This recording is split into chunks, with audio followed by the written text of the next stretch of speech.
ನಮಸ್ಕಾರ ಸ್ನೇಹಿತರೆ, ನನ್ನ ಹೆಸರು ಅರುಣ. ನಾನೊಬ್ಬ ಅಮಲ್ರಾಗಿ ದೇವರದೇ ಗುಂಪಿನ ಸಹಾಯ, ಹಿರಿಯ ಬಂಧುಗಳ ಅನುಭವ, ಬಲ, ಭರವಸೆ ಹಾಗೂ 12 ಹೆಜ್ಜೆಗಳು ಈ ಕಾರ್ಯಕ್ರಮದ ಆಸೆಯಿಂದಾಗಿ ಯಾವುದೇ ತರಹದ ಕುಡಿತದ ಮಾನಸಿಕ ಸೆಳೆತ ಇಲ್ಲ ಸ್ನೇಹಿತರೆ.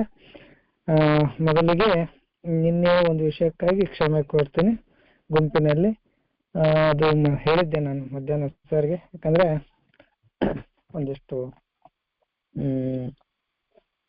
ಅಂದ್ರೆ ಸ್ವಲ್ಪ ಇನ್ಕನ್ವೀನಿಯಂಟ್ ಆಗ್ತಿತ್ತು. ಟೈಮ್ ಬಂದಿದ್ರೆ, ಮೀಟಿಂಗ್ ಅಲ್ಲಿ ಬಂದಿದ್ರೆ ಟೈಮ್ ಸ್ವಲ್ಪ ಇನ್ಕನ್ವೀನಿಯಂಟ್ ಆಗ್ತಿತ್ತು. ಹಂಗಾಗಿ ನಾನು ಗುಂಪಿನಲ್ಲಿ ಕ್ಷಮೆ ಕೇಳ್ತೀನಿ. ಇವತ್ತ ನಾವು ಮುಂದುವರ್ಸೋಣ ಸ್ನೇಹಿತರೆ. 5ನೇ ಹೆಜ್ಜೆಯ ಬಗ್ಗೆ ನಾವು ನೋಡೋಣ. ನಿನ್ನೆ ನಮ್ಮ ಹಿರಿಯ ಬಂಧುಗಳು ಮಾರ್ಕ್ ಸರ್ ಅವರೆಲ್ಲ 4ನೇ ಹೆಜ್ಜೆಯನ್ನು ಮುಗಿಸಿದ್ದಾರೆ, ಅವ್ರು ಓದಿದ್ದಾರೆ. ಆಮೇಲೆ 5ನೇ ಹೆಜ್ಜೆ ಬಗ್ಗೆ ಒಂದಿಷ್ಟು ಪೀಠಿಕೆಯನ್ನು ಕೂಡ ಅವ್ರು ಹಾಕಿರ್ತಾರೆ. 100% ಅತ್ಯಂತ ಅದ್ಭುತವಾಗಿ ಅವ್ರು ವಿವರಿಸಿರ್ತಾರೆ. ಅದ್ರ ಬಗ್ಗೆ ಏನ್ ಡೌಟ್ ಇಲ್ಲ, ನಮ್ಗೆ ಗೊತ್ತು. ಸೊ ಆದ್ರೂ ಕೂಡ ನಾವು ಇಲ್ಲಿ 5ನೇ ಹೆಜ್ಜೆ ಮೊದಲ, ನಮ್ಮ ಏನ್ ಶಕ್ತಿ ಸರ್ ಹೇಳಿದ್ರು, 5ನೇ ಹೆಜ್ಜೆ ಮೊದಲ ಪ್ಯಾರಾದಿಂದ ಸ್ಟಾರ್ಟ್ ಮಾಡೋಣ ಅಂತ ಹೇಳಿ ಸದ್ಯ ಖಂಡಿತವಾಗಿ ನಾವು ಸ್ಟಾರ್ಟ್ ಮಾಡೋಣ. ಸೊ 5ನೇ ಹೆಜ್ಜೆ ಮೊದಲಿಗೆ ನಿನ್ನೆಲ್ಲವನ್ನು ಹೇಳಿರ್ತಾರೆ. ಆದ್ರೂ ಕೂಡ ನಾವು ಇಲ್ಲಿ ಭಗವಂತನೊಡನೆ, ನಮ್ಮೊಡನೆ ಹಾಗೂ ಇನ್ನೊಬ್ಬ ವ್ಯಕ್ತಿಯೊಡನೆ ನಾವು ಮಾಡಿದ್ದ ತಪ್ಪುಗಳ ನೈಜ ಸ್ವರೂಪವನ್ನ ಒಪ್ಪಿಕೊಂಡೆವು. Exact nature of our wrongs ಅಂತ ಅದ. So admitted to God, to ourselves and another human being, the exact nature of our wrongs ಅಂತ ಇದೆ. ಸೊ ನೋಡೋಣ. ನಾನು ಕೂಡ ಇಲ್ಲಿ ಸ್ಕ್ರೀನ್ ಶೇರ್ ಮಾಡ್ತೀನಿ. ತಾವು ಕೂಡ ಒಂದು ಮೊದಲನೇ 2 ಪ್ಯಾರಾಗಳನ್ನ ಓದಿ ಸರ್ ಪ್ಲೀಸ್.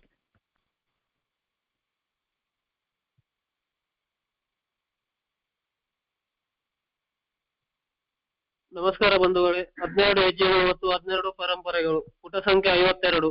5ನೇ ಹೆಜ್ಜೆ. ಭಗವಂತನೊಡನೆ, ನಮ್ಮೊಡನೆ ಹಾಗೂ ಇನ್ನೊಬ್ಬ ವ್ಯಕ್ತಿಯೊಡನೆ ನಾವು ಮಾಡಿದ ತಪ್ಪುಗಳ ನೈಜ ಸ್ವರೂಪವನ್ನು ಒಪ್ಪಿಕೊಂಡೆವು. ಏಯ ಎಲ್ಲ 12 ಹೆಜ್ಜೆಗಳು ನಮ್ಮ ಸ್ವಾಭಾವಿಕ ಸ್ವಭಾವಕ್ಕೆ ವಿರುದ್ಧವಾಗಿವೆ. ಅವುಗಳು ನಮ್ಮೆಲ್ಲ ಅಹಂಭಾವವನ್ನು ತೊಡೆಯುತ್ತವೆ. ಇತರ ಹೆಜ್ಜೆಗಳಿಗಿಂತ 5ನೇ ಹೆಜ್ಜೆಯು ಕಷ್ಟಕರವಾಗಿದೆ. ಆದರೆ ದೀರ್ಘಾವಧಿಯ ಮನಃಶಾಂತಿ ಮತ್ತು ಸ್ಥಿಮಿತತೆಗೆ ಇತರ ಎಲ್ಲ ಹೆಜ್ಜೆಗಳಿಗಿಂತಲೂ 5ನೇ ಹೆಜ್ಜೆಯು ಹೆಚ್ಚು ಅವಶ್ಯಕವಾಗಿದೆ. ನಮ್ಮ ವ್ಯಕ್ತಿತ್ವ ದೋಷ ಮತ್ತು ಇತರ ಒತ್ತಡಭರಿತ ಸಮಸ್ಯೆಗಳೊಟ್ಟಿಗೆ ನಾವು ಏಕಾಂತದ ಬದುಕು ಬದುಕುವುದು ಸಾಧ್ಯವಿಲ್ಲ ಎಂಬುದು ನಮ್ಮ ಏಯ ಅನುಭವವು ಕಲ್ಪಿಸಿಕೊಟ್ಟಿದೆ. ನಾವು 4ನೇ ಹೆಜ್ಜೆಯ ಬೆಳಕನ್ನು ನಮ್ಮ ಜೀವನದ ಮೇಲೆ ಹರಿಯಲು ಬಿಟ್ಟಿದ್ದರೆ ಮತ್ತು ಆ ಬೆಳಕಿನಲ್ಲಿ ನಾವು ನೆನಪಿನಲ್ಲಿಡಲು ಅಪೇಕ್ಷಿಸದ ವಿಷಯಗಳನ್ನು ನಾವು ನೋಡಿದ್ದರೆ, ತಪ್ಪು ಯೋಚನೆ ಮತ್ತು ಕಾರ್ಯ ಹೇಗೆ ನಮ್ಮನ್ನೇ ಮತ್ತು ಇತರರನ್ನು ನೋಯಿಸಿದವು ಎಂಬುದನ್ನು ನಾವು ಕಂಡುಕೊಂಡಿದ್ದರೆ, ನಿನ್ನೆಯ ಇಂತಹ ಪ್ರೇತಗಳೊಂದಿಗೆ ಬದುಕುವುದನ್ನು ಬಿಡುವುದರ ಅಗತ್ಯತೆಯು ಹೆಚ್ಚು ಅವಶ್ಯಕವಾಗಿ ಕಾಣಬಹುದು. ಆಗ ನಾವು ಆ ಬಗ್ಗೆ ಯಾರೊಂದಿಗಾದರೂ ಮಾತನಾಡುವ ಅವಶ್ಯಕತೆ ಇದೆ. ಓಕೆ, ತುಂಬಾ ಧನ್ಯವಾದಗಳು ಸರ್. ಸೊ ಎಲ್ಲ ಹೆಜ್ಜೆಗಳು, ನಾಟ್ ಓನ್ಲಿ ಒಂದು, ಎಲ್ಲ ಹೆಜ್ಜೆಗಳು ನಮ್ಮ ಸ್ವಭಾವಕ್ಕೆ ವಿರುದ್ಧವಾಗಿವೆ. ನೀವು ಮೊದಲಿಂದನೇ ನೋಡ್ಕೊಂತ ಬನ್ನಿ, ಅದು ನಮಗೆಲ್ಲವೂ ಅಪೋಸಿಟ್ ಆಗಿ ಹೇಳ್ಕೊಂತ ಬಂತು. ನಾವು ಮದ್ಯವನ್ನ ನಾವು ಪ್ರಾರಂಭ ಮಾಡಿದ್ವಿ, ನೀವು ಹೇಳ್ತೀರಿ ಮದ್ಯವನ್ನ ಅದರ ಎದುರಿಗೆ ಸೋಲ್ರಿ ಅಂತ ಹೇಳಿ, ಅಥವಾ ಶರಣಾಗರಿ ಅಂತ ಹೇಳ್ತೀರಿ, ಅಥವಾ ಒಪ್ಪುಗೊಳ್ರಿ ಅಂತ ಹೇಳ್ತೀರಿ.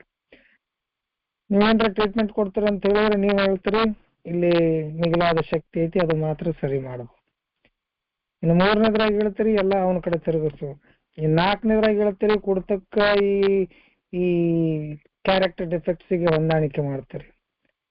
ಕ್ಲಿಯರ್ ಕೂಡ ಮಾಡ್ತೀರಿ, ಕುಡಿತಕ್ಕ ಮತ್ತ ಈ ವ್ಯಕ್ತಿತ್ವ ದೋಷಗಳಿಗೆ ಏನು ಸಂಬಂಧ ಇದೆ ಅನ್ನುವಂಥದ್ದನ್ನ ಕ್ಲಿಯರ್ ಕಟ್ ಆಗಿ ನಿನ್ನೆ ತನಕ ಮಾಡಿಬಿಟ್ರಿ.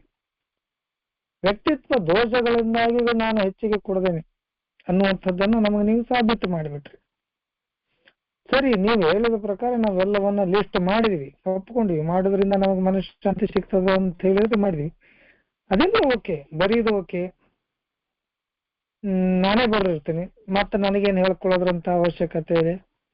ಇನ್ನು ಭಗವಂತ, ನೀವು ಹೇಳ್ತೀರಿ 3ನೇ ಹೆಜ್ಜೆಯಲ್ಲಿ ನಮಗಿಂತ, ಅಥವಾ 2ನೇ ಹೆಜ್ಜೆಯಲ್ಲಿ ಹೇಳ್ತೀರಿ ನಮಗಿಂತ ಒಂದು ಮಿಗಿಲಾದ ಶಕ್ತಿ ಐತೆ ಅಂತೇಳಿ.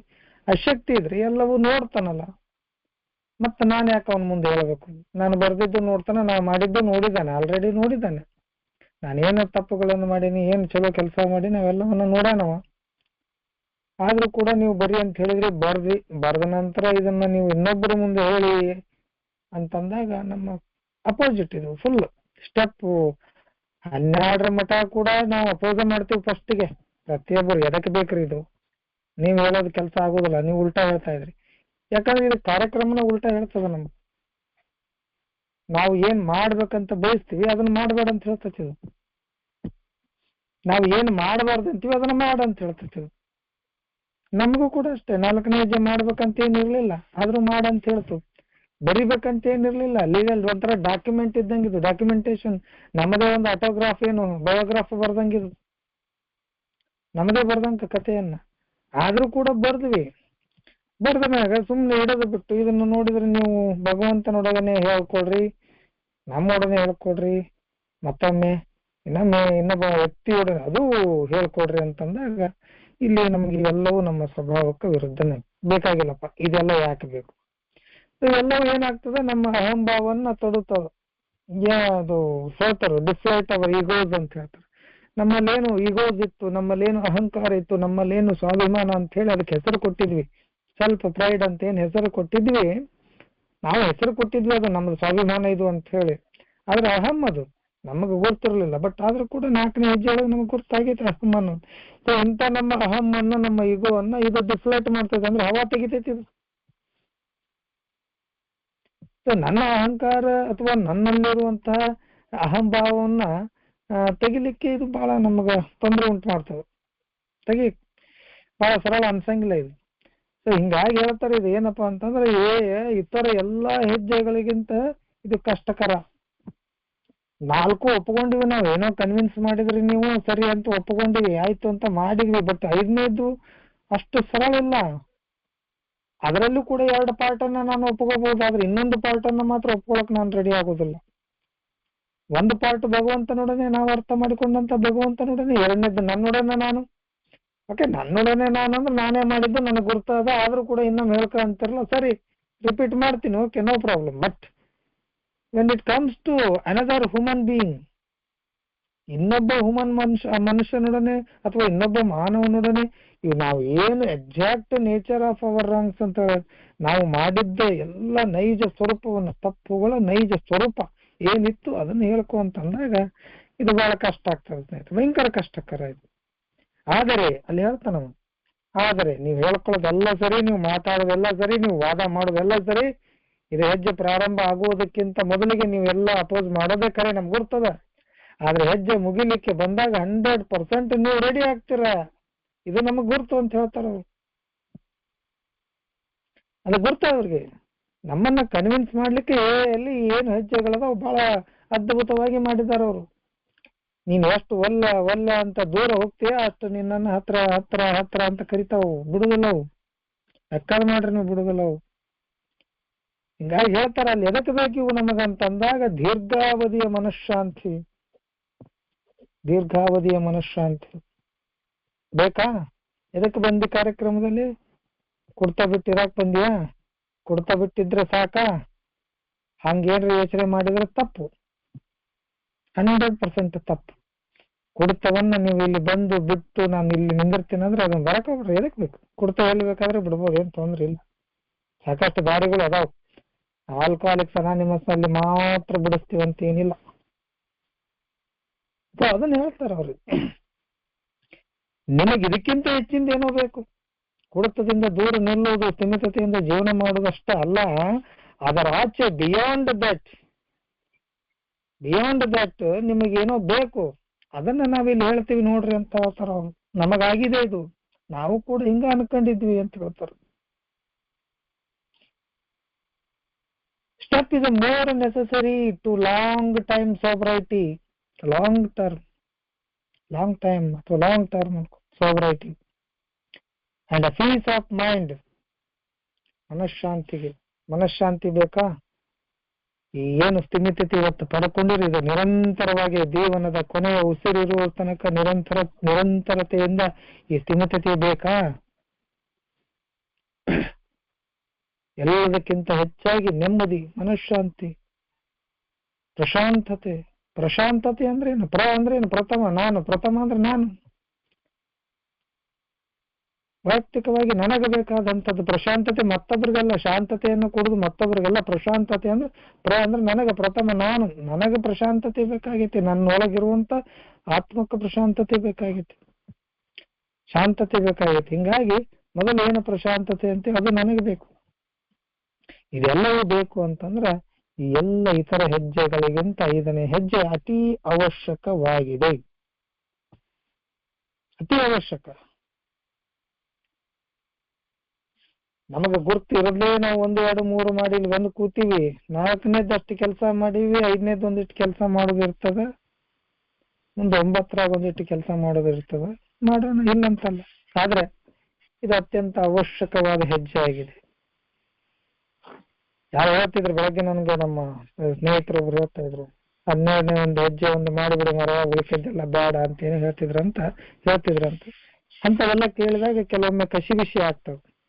ಅದು ಸಾಹಿತ್ಯದ ಜ್ಞಾನ ಅನ್ನೋದಕ್ಕಿಂತ ಹೆಚ್ಚಾಗಿ ನಮಗೆ ಸಿಕ್ಕಂತ ತಿಳುವಳಿಕೆ ತಪ್ಪು ಅಂತ ಅನ್ಸುತ್ತೆ. ಆ ಒಂದು ಉದ್ದೇಶಕ್ಕಾಗಿ ಈ ತಿಳುವಳಿಕೆಗಳು ಬರಲಿ, ಇಲ್ಲಿ ಒಂದಿಷ್ಟು ಏನು ಸಾಹಿತ್ಯಗಳದಾವು, exact nature of a program. ಹಿಂದೆ ಯಾರು ಅನ್ಮ್ಯೂಟ್ ಆಗಿದ್ದಾರೆ ನೋಡ್ರಿ. The exact nature of a program, ಎ ಕಾರ್ಯಕ್ರಮ ಏನ್ ಹೇಳ್ತದ ಅನ್ನುವಂಥದ್ದನ್ನ ನಾವು ಎಲ್ಲರೂ ನೋಡ್ಬೇಕಾಗಿದೆ. ಇವತ್ತು ಎಲ್ಲರೂ ನೋಡ್ಬೇಕಾಗೈತಿ. ಮೀಟಿಂಗ್ ಬಂದೆ, ಮೀಟಿಂಗ್ ಕುಂತೆ, ಮೀಟಿಂಗ್ ಕೇಳಿದೆ, ಎಷ್ಟು ದಿವಸ ನಾನು ನೋಡ್ತೀನಿ ನಮ್ಮ ಕಡೆ ಒಂದು ತಿಂಗಳ ಹಿಂದೆ ಬಂದಂಥವ್ರು ಈ ತಿಂಗಳು ಇರುದಿಲ್ಲ, ಹೋದ ವಾರ ಬಂದಂಥವ್ರು ಈ ವಾರ ಇರುದಿಲ್ಲ. ಯಾಕ? ಕತೆ ಅವೇ ಕತೆಗಳು ಇರ್ತಾವಲ್ಲಿ, ಬರೀ ಅದನ್ನೇ ಹೇಳ್ತಿರ್ತೀವಿ. Beyond this, beyond your experience, something is there ಅಲ್ಲ, all is there, nothing is there ಅಲ್ಲ, totally everything is there beyond our experience. ಅದಕ್ಕೆ ಅವ್ರು ಹೇಳ್ತಾರ ಇದು ಅತಿ ಹೆಚ್ಚು ಅವಶ್ಯಕವಾಗಿದೆ. ಸೊ ನಮ್ಮಲ್ಲಿರುವಂತಹ ವ್ಯಕ್ತಿತ್ವ ದೋಷಗಳು ನಮ್ಮಲ್ಲಿ ಆಲ್ರೆಡಿ ಅದಾವ. ಇವು 4ನೇ ಹೆಜ್ಜೆಯೊಳಗೆ ನಮಗೆ ಈಗ ಗುರ್ತಾಗೈತಿ. ಸೊ ನಮ್ಮಲ್ಲಿರುವಂತಹ ವ್ಯಕ್ತಿತ್ವ ದೋಷಗಳು, ಅದ್ರ ಜೊತೆಗೆ ಪ್ರೆಷರ್ ಲೈಫ್, ಸ್ಟ್ರೆಸ್ ಲೈಫ್, ಒತ್ತಡದ ಜೀವನ, ನಮ್ಮಲ್ಲಿ ಸಾಕಷ್ಟು ಸಮಸ್ಯೆಗಳನ್ನು ಹೊತ್ತುಕೊಂಡು ನಾವು ಹೇಗೆ ಬಂದೀವಿ. ಹಾಲು ಕುಡಿದು ಬಂದಿಲ್ಲ ಇಲ್ಲಿ, ಅದು ಹೇಳ್ತಿರ್ತಾರೆ ನಾವು ಕೆಲವೊಮ್ಮೆ ಹೇಳ್ತಿರ್ತೀವಿ, ಬಹಳ ದೀರ್ಘವಾಗಿ ಬಹಳ ಯೋಚನೆ ಮಾಡಿ ಹೇಳ್ತೀವಿ. ದೇವರು ಆಯ್ಕೆ ಮಾಡಿ ನಮ್ಮನ್ನ ತಂದು ಇಲ್ಲಿ ಕುಂದಿರಿಸಿದ್ದಾನೆ. ಯಾರು? He has given opportunity. ಇದೊಂದು ಅವಕಾಶ ಕೊಟ್ಟನ ನಮ್ಗೆ. ನಿನ್ನಲ್ಲಿರುವಂತಹ ಈ ಎಲ್ಲ ಕ್ಯಾರೆಕ್ಟರ್ ಡಿಫೆಕ್ಟ್ಸ್ ಗಳನ್ನು, ವ್ಯಕ್ತಿತ್ವ ದೋಷಗಳಿಂದಾಗಿ ನೀನು ಬಂದು ಇಲ್ಲಿ ಕೂತೀಯ, ನಾನು ಕೂತಿದ್ದೀನಿ. ನಮ್ಮಲ್ಲಿರುವಂತಹ ಒತ್ತಡ ಭರಿತ ಸಮಸ್ಯೆಗಳೊಟ್ಟಿಗೆ ನಾವು ಏಕಾಂತದ ಬದುಕುವುದು ಸಾಧ್ಯವಿಲ್ಲ ನಮ್ಮ ಕೈಲಿ. ಲೋನ್ಲಿ ಆಗಿ ಈ ಜಗತ್ತಿನಲ್ಲಿ ಬದುಕಕ್ಕಾಗುದಿಲ್ಲ. ಈ ಹಿಂದೆ ಬಿಟ್ಟು ನೋಡ್ರಿ, ಈ ಗುಂಪು ಬಿಟ್ಟು ನೋಡ್ರಿ, ಯಾವಾಗ ಎಲ್ಲಿ ಹೋಗಿ ಎಣ್ಣೆ ಹೊಡೆದು ಎಲ್ಲಿ ಬಿದ್ದಿರ್ತೇವೆ ಅಂತ ಗುರ್ತಾಗುದಿಲ್ಲ. ಸೊ ಏಕಾಂತದ ಬದುಕು ನಮಗೆ ಬದುಕಕ್ಕಾಗುದಿಲ್ಲ. ಸೊ ಇದನ್ನ ನಮ್ಮ ಅನುಭವ ನಮಗೆ ಕಲಿಸಿಕೊಟ್ಟದ, ಎಕ್ಸ್ಪೀರಿಯನ್ಸ್ ನಮಗೆ ಕಲಿಸಿಕೊಟ್ಟದ. ಎಲ್ಲಿ ಇದು ಅನುಭವ ಆಗೈತಿ. ನಾವು ನಿಮಗೆ ಮಾಡಿ ಅಥವಾ ಮಾಡಬೇಕು ಅಂತೇಳಿ ಉಪದೇಶ ಕೊಡಕತ್ತಿಲ್ಲ, ನಮ್ಮ ಅನುಭವ ಇದನ್ನ ಹೇಳತಿ ಅಂತ ಹೇಳ್ತಾರ ಅವ್ರು. ನಮಗಾಗಿದೆ ಈ ಅನುಭವ. ಯಾವ ಹೆಜ್ಜೆಯನ್ನು ಮಾಡಲಾರದೆ ಇದ್ದಾಗ ನಾವು ನಮ್ಮ ಏಕಾಂತದ ಬದುಕನ್ನ ನಮ್ಮ ವೈಯಕ್ತಿಕ ದೋಷಗಳೊಂದಿಗೆ ನಮ್ಮ ಸ್ಟ್ರೆಸ್ಫುಲ್ ಲೈಫನ್ನ ಲೀಡ್ ಮಾಡಕ್ಕಾಗಿಲ್ಲ. ಮತ್ತೆ ನಾವೆಲ್ಲಿ ಹೋಗಿವಿ, ಅಲ್ಲಿಗೆ ಹೋಗಿವಿ ಅನ್ನುವಂಥದ್ದನ್ನ ನಮ್ಮ ಅನುಭವ ನಮಗೆ ತೋರಿಸ್ಕೊಟ್ಟದ ಅಂತ ಹೇಳ್ತಾರ. ಅದಕ್ಕೆ ಅವ್ರು ಹೇಳ್ತಾರೆ 4ನೇ ಹೆಜ್ಜೆಯಲ್ಲಿ ಈ ಬೆಳಕನ್ನ ನಿಮ್ಮ ಜೀವನದ ಮೇಲೆ ನೀವು ಏನ್ರ ಕೆಲವೊಂದಿಷ್ಟು ವಿಷಯಗಳ ಮೇಲೆ ಬೆಳಕು ಬಿಟ್ಟಿದ್ರ, ಒಂದ್ ವೇಳೆ ನೀವು ನೋಡಿದ್ರ ಅಥವಾ ನೆನಪಿನಲ್ಲಿಡಲು ಬೇಡದ ವಿಷಯಗಳು ನಿಮ್ಮಲ್ಲಿ ಕಂಡಿದ್ರೆ, ಎಲ್ಲರಿಗೆ ಕಾಣ್ತಾವಂತಲ್ಲ, ಮತ್ತ ನಾವೆಲ್ಲ ಒಳ್ಳೆಯವರಾದೀವ್ರಿ ಅನ್ನುವಂಥದ್ದು ಇರ್ತಾರೆ, ಇಲ್ಲ ಅಂತಲ್ಲ. ಅದಕ್ಕೆ ಅವ್ರು ಹೇಳ್ತಾರ, ಅದನ್ನು ಕ್ಲಿಯರ್ ಕಟ್ ಆಗಿ ಹೇಳ್ತಾರ, 4ನೇ ಹೆಜ್ಜೆಯ ಬೆಳಕನ್ನು ನಮ್ಮ ಜೀವನದ ಮೇಲೆ ಹರಿಯಲು ಬಿಟ್ಟಿದ್ದರೆ ಸರಿ ಅಂತ ಹೇಳ್ತಾರ. ಅದರ ಆ ಬೆಳಕಿನಲ್ಲಿ ನಾವು ನಮಗ ಇದು ಬೇಡಪ್ಪ ಅಥವಾ ನಮಗಿದು ನೆನಪು ಬರಬಾರ್ದಪ್ಪ, ಇದು ನಮಗ್ ಬೇಕಾಗಿಲ್ಲಪ್ಪ ಅನ್ನುವಂಥ ಯಾವುದರ ವಿಷಯಗಳನ್ನ ನೀವೇನಾರ ನೋಡಿದ್ರೆ, ಒಂದ್ ವೇಳೆ ನಿಮಗೆ ಬೇಡವಾದ ವಿಷಯ, ಇಂಥದ್ದು ವಿಷಯ ಅಂತ ಅವ್ರು ಹೇಳೋದಿಲ್ಲ, ನಿಮ್ಮಷ್ಟಕ್ಕೆ ನಿಮಗ ಅದು ಈ ವಿಷಯ ಬೇಡಪ್ಪ ನನಗಂತ ಅನಿಸಿದ್ರೆ, ತಪ್ಪು ಯೋಚನೆಗಳು, ನಮ್ಮ ಕಾರ್ಯ ನಮ್ಮನ್ನ ಹೆಂಗ ಅಥವಾ ಮತ್ತಿತರರನ್ನ ನೋಯಿಸಿದ್ವು, ನಾವು ಮಾಡಿದ ಕರ್ಮಕಾಂಡಗಳಿಂದ ಮತ್ತೊಬ್ಬರು ಯಾವ ರೀತಿ ನೋವನ್ನು ಅನುಭವಿಸಿದ್ರು, ನಾವು ಮಾಡಿದ ಪಾಪಕ್ಕೆ ಇನ್ನೊಬ್ಬರು ಹೆಂಗ ಸಂಕಟ ಪಟ್ರು ಅನ್ನುವಂಥದ್ದನ್ನ ನಾವು ಕಂಡುಕೊಂಡಿದ್ದಲ್ಲಿ ಒಂದ್ ವೇಳೆ ನಮ್ಗೆ ಅನಿಸಿದ್ರೆ ನಿನ್ನೆ ಇಂಥ ಎಲ್ಲ ಭೂತಗಳೊಂದಿಗೆ ಅಥವಾ ಪ್ರೇತಗಳೊಂದಿಗೆ ಏನು ಈ ವಿಷಯಗಳೊಂದಿಗೆಲ್ಲ ಇವುಗಳೊಂದಿಗೆ ಬದುಕುವುದನ್ನ ಬಿಡುವುದರ ಅಗತ್ಯತೆಯು ನಮಗೆ ಹೆಚ್ಚು ಅವಶ್ಯಕವಾಗಿ ಕಾಣ್ತದೆ. ಇವುಗಳನ್ನ ಬಿಟ್ಟು ಬದುಕಬೇಕಾಗೈತಿ. ಇವತ್ತು ಕುಡಿತ ಒಂದೇ ಬಿಟ್ಟು ಬದುಕೋದಲ್ಲ ಅವ್ರು ಹೇಳ್ತಾ ಇರೋದು. ಕುಡಿತದ ಜೊತೆಗೆ ನನ್ನಲ್ಲಿರುವಂತ ಎಲ್ಲ ದೋಷಗಳನ್ನ ಏನು ನಾವು ಕಂಡುಕೊಂಡಿದ್ರೆ, ಒಂದ್ ವೇಳೆ ಎಲ್ಲಾ ದೋಷ ಇರ್ತಾವಂತಲ್ಲ, ಎಲ್ಲರಲ್ಲೂ ಇರ್ತಾವಂತಲ್ಲ, ಮತ್ತ ಅದನ್ನ ಹೇಳ್ತಾವ. ಒಂದ್ ವೇಳೆ ನೀವು ಕಂಡುಕೊಂಡಿದ್ರೆ, ನಿಮ್ಗೊಂದಿಷ್ಟು ವಿಷಯಗಳು ಬ್ಯಾಡ್ ಆಗಿದ್ರೆ, ಒಂದ್ ವೇಳೆ ನಿಮ್ಮ ಜೀವನದಲ್ಲಿ ನೀವು ಸರಿಯಾಗಿ ನೋಡ್ಕೊಂಡಿದ್ರೆ, ಒಂದಿಷ್ಟು ವಿಷಯಗಳು ನಿಮಗೆ ಬ್ಯಾಡಪ್ಪ ಅಂತ ಅನಿಸಿದ್ರೆ ಇಂಥವುಗಳನ್ನ ಬಿಟ್ಟು ಬದುಕುವ ಅವಶ್ಯಕತೆ ನಮಗಿದೆ. ಕೇವಲ ಸರಾಯಿ ಬಿಟ್ಟು ಬದುಕುವ ಅವಶ್ಯಕತೆ ಒಂದೇ ಅಲ್ಲ, ಅದರ ಜೊತೆಗೆ ಈ ಎಲ್ಲ ಆಯಾಮಗಳು ಅದಾವು ಅಂತ ಹೇಳ್ತಾರ ಅವ್ರು. ಮುಂದೆ ಓದಿ ಸರ್ ಪ್ಲೀಸ್. ಆದರೆ ಈ ಬಗ್ಗೆ ನಮ್ಮ ಬೆದರಿಕೆ ಮತ್ತು ಅನಿಶ್ಚೆಯು ಎಷ್ಟೆಂದರೆ, ಹೆಚ್ಚಿನ ಬಂಧುಗಳು 5ನೇ ಹೆಜ್ಜೆಯನ್ನು ಬದಿಗೆ ಸರಿಸಲು ಯತ್ನಿಸುತ್ತಾರೆ. ನಾವು ಸುಲಭವಾದ ದಾರಿಯನ್ನು ಹುಡುಕುತ್ತೇವೆ. ಅದೆಂದರೆ, ನಾವು ಕುಡಿದಾಗ ಕೆಲವೊಮ್ಮೆ ಚೆನ್ನಾಗಿ ನಡೆದುಕೊಳ್ಳುತ್ತಿರಲಿಲ್ಲ ಎಂದು ಒಪ್ಪಿಕೊಳ್ಳುವುದು, ಅನಂತರ ನಮ್ಮ ಮಿತ್ರರಿಗೆಲ್ಲ ತಿಳಿದಿರಬಹುದಾದ ಘಟನೆಗಳನ್ನು ನಾಟಕೀಯವಾಗಿ ವಿವರಿಸುವುದು.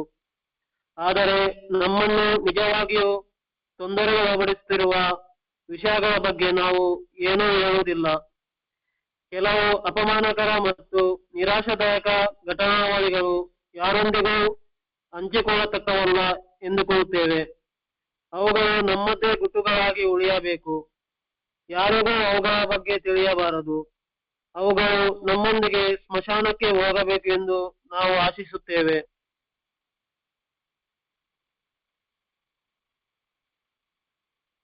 ಓಕೆ. ಆದ್ರೆ ಇವೆಲ್ಲವನ್ನ ಮಾಡಬೇಕು ಅಂತ ನಮ್ಮ ಹಿರಿಯ ಬಂಧುಗಳು ತಮ್ಮ ಅನುಭವದ ಮೂಲಕ ನಮಗೆ ಹೇಳಿದಾಗ ನಮ್ಮಲ್ಲಿರುವಂತಹ ಒಂದಿಷ್ಟು ವಿಚಾರಗಳು ಎದ್ದು ನಿಂದಿರ್ತಾವ. ಅದರ ಬಗ್ಗೆ ನಮಗೆ ಬೆದರಿಕೆ ಆಗ್ತದ, ಅನಿಶ್ಚಿತತೆ ಉಂಟಾಗ್ತದ. ಯಪ್ಪ ಇದೆಲ್ಲ ಮಾಡಿದ್ರೆ ಹೆಂಗಪ್ಪ, ಅಥವಾ ಇದೆಲ್ಲವನ್ನು ಹೇಳಿದ್ರೆ ಏನಾಗ್ತದ ಏನೋ ಜೀವನ. ಅನಿಶ್ಚಿತತೆ, ಅಲ್ಲಿ ನಿಶ್ಚಿತತೆ ಇಲ್ಲ. ಒಂದು ಯಾವುದೋ ಕಾನ್ಫಿಡೆಂಟ್ ಆಗಿ ನಾವು ನಿಲ್ಲಲಿಕ್ಕೆ ಆಗ್ತದೆ ಇಲ್ಲ ಅನ್ನುವಂಥದ್ದಿಲ್ಲ. ಸಾಧ್ಯ ಏನ್ ಆಗ್ತದ, ಮುಂದೆ ಏನ್ ಆಗಬಹುದು ಅನ್ನುವಂಥದ್ದು ಬೆದರಿಕೆಗಳು ಅಥವಾ ಹೆದರಿಕೆಗಳು ಚಾಲು ಆಗಿ ಬಿಡ್ತಾವ. ಅದಕ್ಕೆ ಅವ್ರು ಹೇಳ್ತಾರೆ, ನಮ್ಮಲ್ಲಿರುವಂತಹ ಕೆಲವೊಂದಿಷ್ಟು ಬೆದರಿಕೆ ಅನಿಶ್ಚಿತೆ ಎಷ್ಟು ಐತಪ್ಪ ಅಂತಂದ್ರೆ, ನಮ್ಮಲ್ಲಿ ಹೆಚ್ಚಿನ ನಮ್ಮಲ್ಲಿ ಹೆಚ್ಚಿನ ಬಂಧುಗಳು 5ನೇ ಹೆಜ್ಜೆಯನ್ನ ಬೇಡಪ್ಪ ನಮಗಂತ ಬದಿಗೆ ಸರಿಸ್ತಾರ, ಎತ್ತಿಸ್ತಾರ. ಬೇಡಪ್ಪ ಇದೆಲ್ಲ ಊರು ಸಬರಿ ಇದು, ಯಾದಕ್ಕೆ ಬೇಕಪ್ಪ ಇದೆಲ್ಲ. ನಾವು ಹೇಳ್ತಾ ಇದ್ದೀವಿ ಮೊನ್ನೆ, ಕುಡಿದ ಜೀವನದಲ್ಲಿ ಏನೇನು ಮಾಡಿದ್ವಿ, ಬರೀ ಕುಡ್ತಾ ಒಂದ ನಿನ್ನ ಸಮಸ್ಯೆ ಅಂತ ಹೇಳಿ ನಾವ್ ಅನ್ಕೊಂಡಿದ್ರೆ, ಈಗ ಕುಡ್ತದ ಜೊತೆಗೆ ಈ ಎಲ್ಲ ಕಾರ್ಬಾರಗಳನ್ನು ಮಾಡಿ ಏನು ಅಂತ ಹೇಳಿ ಅಂತಾರ ಜನ. ನಾಳೆ ಗುರ್ತಾದ್ರ, ಎಲ್ಲವನ್ನ ಹೇಳ್ಕೊಂಡ್ರ, ಎಲ್ಲವನ್ನ ಒಪ್ಕೊಂಡ್ರ, ನನ್ನ ಪರಿಸ್ಥಿತಿ ಏನು, ನನ್ನ ಸ್ಥಾನಮಾನಗಳೇನು, ನನ್ನ ಪ್ರೆಸ್ಟೀಜ್ ಏನು, ನನ್ನ ಅಸ್ತಿತ್ವವೇನು, ನನ್ನ ಕಿಮ್ಮತ್ತೇನು, ನನ್ನ ಮರ್ಯಾದೆ ಏನು, ಇವೆಲ್ಲ ಕ್ವಶನ್ಗಳು ಬರ್ತಾವ. ಎಲ್ಲವೂ ಕ್ವಶನ್ಗಳು ಬರ್ತಾವ. ಹಿಂಗಾಗಿ ಸಾಕಷ್ಟು ಜನರು ಇದನ್ನ ಬದಿಗೆ ಸರಿಸಲು ಪ್ರಯತ್ನಿಸ್ತಾರ. ನಾವು ಸುಲಭ ದಾರಿಯನ್ನು ಹುಡುಕ್ತೇವೆ, ಮತ್ ಬೇಡಪ್ಪ ಇದು ಸುಮ್ಮನೆ ಆರಾಮಾಗಿ 1, 2, 3 ಓಕೆ, ಆಮೇಲೆ 12 ಅದು ಎಲ್ಲದಕ್ಕಿಂತ ಓಕೆ ಅನ್ನೋದು. ಸಾಕು, ಕುಡ್ತದಿಂದ ದೂರ ಅದೀವಿ, ಅಲ್ಲಿಂದ 12ಕ್ಕೆ ಹೋಗೋನು, 4 ಮಂದಿಗೆ ಸಂದೇಶ ಕೊಡೋನು, ಕರ್ಕೊಂಬರ್ನು, ಮೀಟಿಂಗ್ ಕುಂದಿರ್ಸೋನು. ಒಳಗಿರುವಂತ ಏನು ಅವಶ್ಯಕತೆ ಅದ ಗೊತ್ತಿಲ್ಲ. ಕೆಲಸ ಸ್ಟಾರ್ಟ್ ಆಗೋದ 4ನೇ ಹೆಜ್ಜೆಯಿಂದ, 4ರಿಂದ 11ರೊಳಗನೆ ಇಡೀ ಬದುಕಾದ. ಅದನ್ನೇ ನಮಗೆ ಗೊತ್ತಿಲ್ಲ. ನಾನೇನ್ ಮಾಡ್ತೀನಿ, 12ಕ್ಕೆ ಜಿಗಿದು ಬರ್ತೀನಿ, 12ಕ್ಕೆ ಜಿಗಿದು ಬಿಡ್ತೀನಿ. ಸ್ಲೋಗನ್ಗಳ ಮೇಲೆ ಕಾರ್ಯಕ್ರಮವನ್ನು ಮಾಡುದು. ನಾನು ಸ್ಲೋಗನ್ಗಳು ಏನ್ ಹೇಳ್ತಾ ಅದ್ರ ಪ್ರಕಾರ ಕಾರ್ಯಕ್ರಮ ಮಾಡುದು. ಅದಕ್ಕೆ ಹೇಳ್ತಾರ ಅವ್ರು, ಬಹಳ ಚಂದ ಹೇಳ್ತಾರ, ಸುಲಭದ ದಾರಿಯನ್ನು ನಾವು ಹುಡುಕುತ್ತೇವೆ. ಅದೆಂದರೆ ನಾವು ಕುಡಿದಾಗ ಕೆಲವೊಮ್ಮೆ ಚೆನ್ನಾಗಿ ನಡೆದುಕೊಳ್ಳುತ್ತಿರಲಿಲ್ಲ ಎನ್ನುವುದನ್ನ ಒಪ್ಪಿಕೊಳ್ಳುದು. ಶೇರಿಂಗ್ ನಾಗ ಹೇಳ್ತೀವಿ, ಪ್ರತಿದಿನ ನಮ್ಮ ಶೇರಿಂಗ್ಗಳಲ್ಲಿ ಹೇಳ್ತಿರ್ತೀವಿ, ಕುಡ್ದಾಗ ನಾನು ಏನೇನ್ ಮಾಡಿದೆ, ಎಲ್ಲೆಲ್ಲಿ ಮಾಡಿದೆ, ಯಾರಿಗೆ ಹೊಡೆದೆ, ಯಾರಿಗೆ ಬಿಟ್ಟೆ, ಯಾರು ಕೂಡ ಜಗಳ ಮಾಡಿದೆ, ಎಲ್ಲಿ ಹೋದೆ, ಪೊಲೀಸ್ ಸ್ಟೇಷನ್ಗೆ ಹೋದೆ, ಕಳ್ತನ ಮಾಡಿದೆ, ಏನು ಏನು ನಮ್ಮ ಲೆವೆಲ್ಗೆ ನಮ್ಮ ಬಾಯಲ್ಲಿ ಬರ್ತಾವೆಲ್ಲವನ್ನು ಹೇಳ್ಕಂತೀವಿ. ಸಾಕಲ್ಲ, ಇದು ಒಪ್ಕೊಂಡಂಗಲ್ಲ ಅನಿಸ್ತದ. ಆನಂತರ ನಮ್ಮ ಮಿತ್ರರಿಗೆಲ್ಲ ತಿಳಿದಿರಬಹುದಾದ ಘಟನೆಗಳನ್ನ ನಾಟಕೀಯವಾಗಿ ವಿವರಿಸುವುದು. ಎಲ್ಲ ಗುರ್ತಿರ್ತಾವ ಕುಡ್ದಾಗ, ಅಥವಾ ನಮ್ಮ ಗೆಳೆಯರು ಕೂಡ ಹೇಗ್ ಬಂದಿದ್ರೆ ಅವೆಲ್ಲ ಗೊತ್ತಿರ್ತಾವ ಅವ್ರಿಗೆ. ನಮ್ಮನ್ನ ನೋಡಿರ್ತಾರೆ ಮೊದಲಿಂದ. ಕೆಲವೊಬ್ರು ನಮ್ಮ ಗೆಳೆಯರು ಕೂಡ ಬಂದಿದ್ರೆ ಒಂದ್ ವೇಳೆ ಇಲ್ಲಿ ಬಂದ ನಂತರ ಎಲ್ಲ ಹೊಸ ಬಂಧುಗಳಾಗ್ತಾರೆ, ಹೊಸ ಪರಿಚಯನೂ ಆಗ್ತಾರೆ. ಕೆಲವೊಮ್ಮೆ ನನ್ನ ವಿಷಯದಲ್ಲಿ ಕೇಳಿದ್ರೆ ನಾನ್ ಜೊತೆ ಕುಡ್ದೇ ಇರ್ಲಿಲ್ಲ ಅಂತವ್ರೆಲ್ಲ ದೋಸ್ತರು ಇಲ್ಲಿ. ಅದ್ರ ಜೊತೆ ಕುಡ್ದವ್ರಿಗೆ ದಿವಸ ಹೇಳಿದ್ರೆ ಯಾರು ಬರಲಿಲ್ಲ, ಮತ್ ಬೇರೆ. ಆದ್ರೆ ಇಲ್ಲೇನಾಗ್ತದ, ನಮ್ಮ ಮಿತ್ರರಿಗೆಲ್ಲವೂ ಗೊತ್ತಿರ್ತದ, ನಾವು ಒಂದೆರಡು ಸಲ ಹೇಳಿರ್ತೀವಿ, ಅದನ್ನೇ ಪದೇ ಪದೇ ಹೇಳೋದು, ಅದನ್ನೇ ನಾಟಕೀಯವಾಗಿ ವಿವರಿಸೋದು. ಏನು ಶೇರಿಂಗ್ ಅಪ್ಪ ಅನ್ಬೇಕು, ಕಣ್ಣಾಗ ನೀರು ಬಂದ್ಬಿಟ್ಟು ನೋಡೋಣ ಶೇರಿಂಗ್ ಅಂದ್ರೆ. ಇದನ್ನ ನಾಟಕೀಯವಾಗಿ ಅಯ್ಯೋ ಪಾಪ ಅಲ್ಲ, ಎಷ್ಟು ಕಷ್ಟಪಟ್ಟಿದಲ್ಲ ಈ ಮನುಷ್ಯ ಅನ್ನುವಂಥದ್ದನ್ನ ವಿವರಿಸುದು. ಇದನ್ನ ನಾನೇನ್ ಅನ್ಕೋತೀನಿ, ನನ್ನ ತಪ್ಪುಗಳನ್ನು ಎಲ್ಲವನ್ನೂ ಹೊರಗೆ ಹಾಕುದು ಅಂತ ಅನ್ಕೊಂತೀವಿ.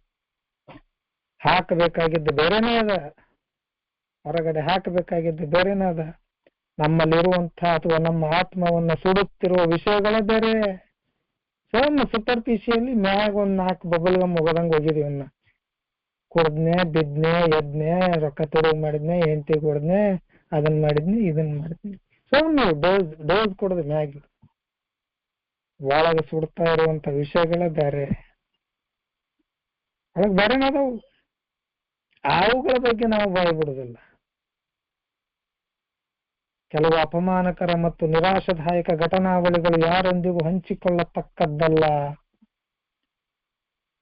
ಅವುಗಳ ಬಗ್ಗೆ ತಿಳಿಯಬಾರದು, ಯಾರಿಗೆ ಕೂಡ ಗುರ್ತಾಗಬಾರ್ದು. ಕೆಲವೊಂದಿಷ್ಟು ಅಪಮಾನ ಆಗ್ಯಾವು, ಕೆಲವೊಂದಿಷ್ಟು ವಿಷಯಗಳನ್ನ ಯಾವುದೇ ಕಾರಣಕ್ಕೂ ಯಾರ ಮುಂದೆ ಹೇಳಬಾರ್ದು, ಹೇಳಿದ್ರೆ ನನ್ನ ಮರ್ಯಾದೆ ಕಡಿಮೆ ಆಗ್ತದ ಅನ್ನುವಂಥ ವಿಷಯಗಳದಾವು. ಯಾರಿಗೆ ಗುರ್ತಿಲ್ಲ ಈ ಜಗತ್ತಿನಲ್ಲಿ ನನ್ನನ್ನು ಬಿಟ್ಟು.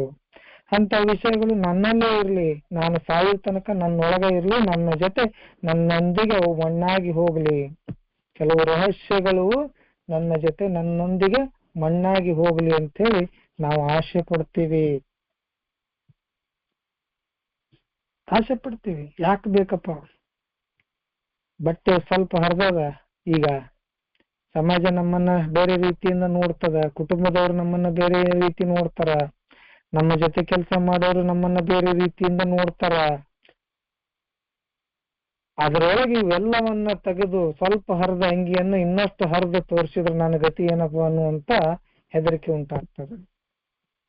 ಬೇಡಪ್ಪ, ಇದೆಲ್ಲ ಬೇಡ, ಇದರ ಸವಾಸ ಬೇಡ ಅಂತ ಅನ್ಸುತ್ತೆ. ಆದ್ರೆ ನಾವು ಅದೇ ರೀತಿ ನಮ್ಮ ಇನ್ನೊಂದು ಮನಸ್ಸು ಹೇಳೋದನ್ನ ಕೇಳಿ ಮುಂದೆ ಹೋದ್ರೆ ಏನಾಗ್ತದ ಅಂತಂದ್ರೆ, ನಮ್ಮಲ್ಲಿ ಹಾಗೆ ಆಗ್ತದಂತ ಹೇಳುದಲ್ಲ, ಅವ್ರು ಅನುಭವಿಸಿದನ್ನ ಬರೀತಾರ, ಅವ್ರು ಏನಾಗಿದೆ ಅನ್ನುವಂಥದ್ದನ್ನ ಬರೀತಾರ, ಮುಂದಿನ ಪ್ಯಾರಾದಲ್ಲಿ ಓದಿರ್ತಾರೆ.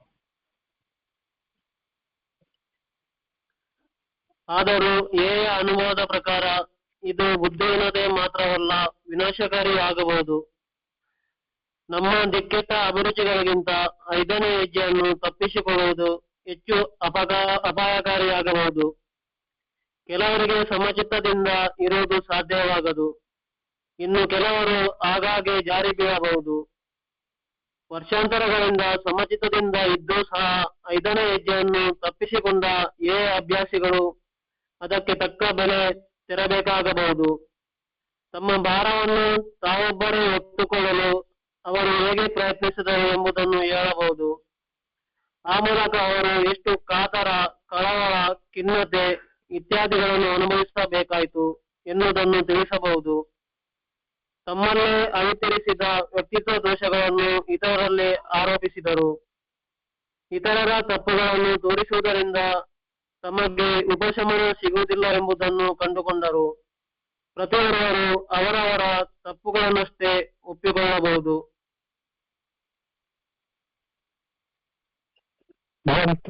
ಸ್ಪಷ್ಟವಾಗಿ ಓದಿದ್ದಾರೆ. ಆದರೂ ಕೂಡ ಎಕ್ಸ್ಪೀರಿಯನ್ಸ್ ಪ್ರಕಾರ, ನಮಗಾದ ಅನುಭವದ ಪ್ರಕಾರ ಅವ್ರು ಹೇಳ್ತಾ ಇರೋದು, ಮಾಡ್ಲಿಲ್ಲ ಅಂದ್ರೆ ಹಿಂಗಾಗ್ತದ ಅಂತ ಹೆದರ್ಸಾಕತ್ತಿಲ್ಲ, ಹಿಂಗಾಗ್ತದ ಹಂಗಾಗ್ತದ ಅಂತೇಳಿ ನಿಮ್ಗೆ ಭವಿಷ್ಯ ಹೇಳಕತ್ತಿಲ್ಲ. ನೀವು ಇದನ್ನ ಮಾಡದಿದ್ರೆ ಏನಾಗ್ತದ ಅಂತ ಹೇಳ್ತಾ ಇಲ್ಲ, ಏಯ ಅನುಭವದ ಪ್ರಕಾರ.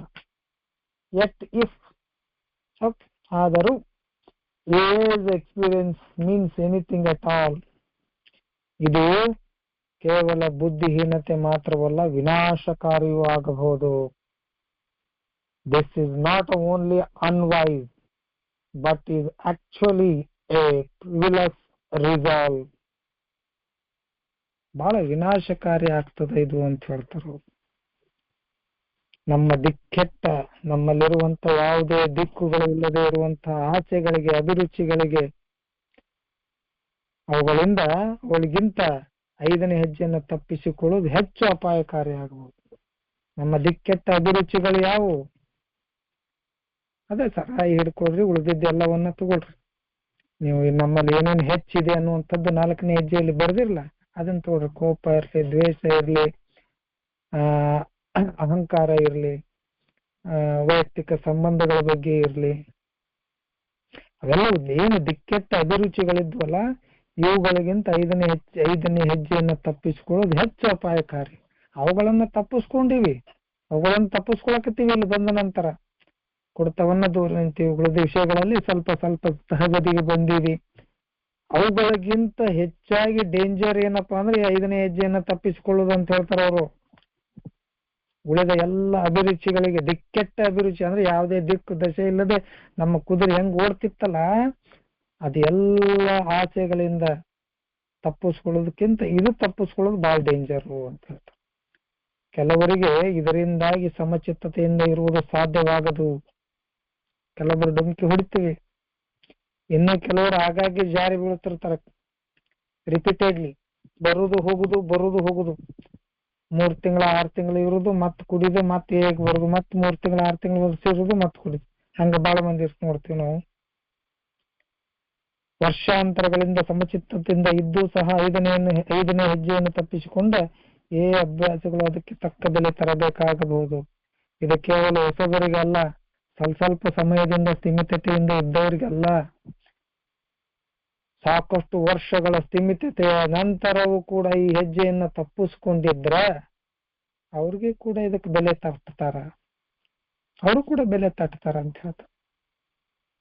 10 ವರ್ಷ 12 ವರ್ಷ, ನಾನು ಕೇಳ್ಪಟ್ಟ ಪ್ರಕಾರ ಇಲ್ಲ ಒಂದು 12-13 ವರ್ಷದ ಸೋಬ್ರೈಟಿ ನಂತರ ಕುಡಿದಿದ್ರು. ಅಂದ್ರೆ ವರ್ಷಾಂತರಗಳಿರ್ಲಿ, ಸ್ಥಿಮಿತತೆ ಎಷ್ಟೇ ವರ್ಷಗಳಿರ್ಲಿ, ಈ ಹೆಜ್ಜೆಗಳಿಂದ ನಾವೇನಾದ್ರು ತಪ್ಪಿಸ್ಕೊಂಡ್ರ ಅದಕ್ಕ ನಾವು ತಕ್ಕ ಬೆಲೆಯನ್ನ ಕೊಡ್ಬೇಕಾಗ್ತದ ಅಂತ ಹೇಳ್ತಾರೆ.